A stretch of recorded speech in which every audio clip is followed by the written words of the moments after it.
দেশে আওয়ামী লীগের সাধারণ নেতা কর্মী সমর্থকদের উপর নিষ্ঠুর আচরণ করা হচ্ছে।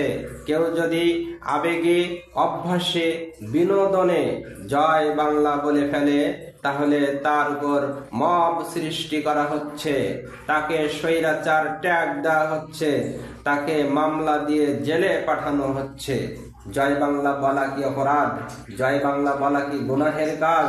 1971 সালে এদেশের সকল মানুষ বলেছিল জয় বাংলা, এদেশের মানুষের স্লোগান ছিল জয় বাংলা।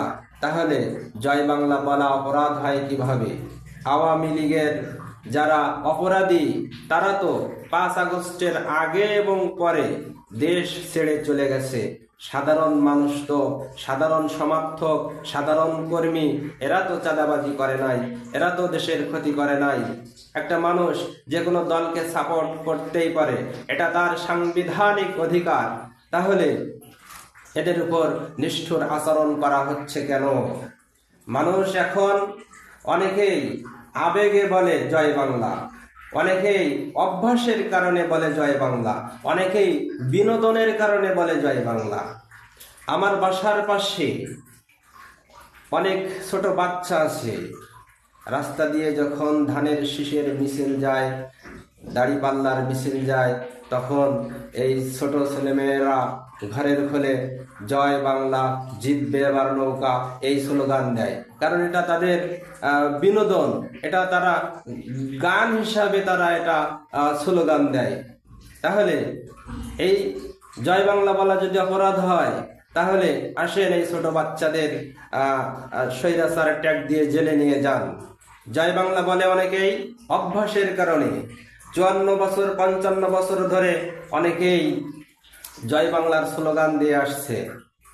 এটা এই জয় বাংলা বলা তাদের অভ্যাস। আমি দেখেছি বিএনপি এবং জামাতের আলোচনা সভায় অনেকেই বক্তৃতা করতে করতে জয় বাংলা বলে ফেলেছে, কারণ জয় বাংলা বলা তাদের অভ্যাস ছিল। এখন বিএনপি সেজেছে, জামাত সেজেছে, কিন্তু বক্তৃতা করতে করতে জয় বাংলা বলে ফেলছে। তাহলে এদেরও স্বৈরাচার ট্যাগ দিয়ে দেন। এভাবে ট্যাগের রাজনীতি বন্ধ করেন, নতুবা এদেশের শান্তি আসবে না। আওয়ামী লীগের নেতা কর্মী সমর্থকদের উপর অত্যাচার বন্ধ করেন।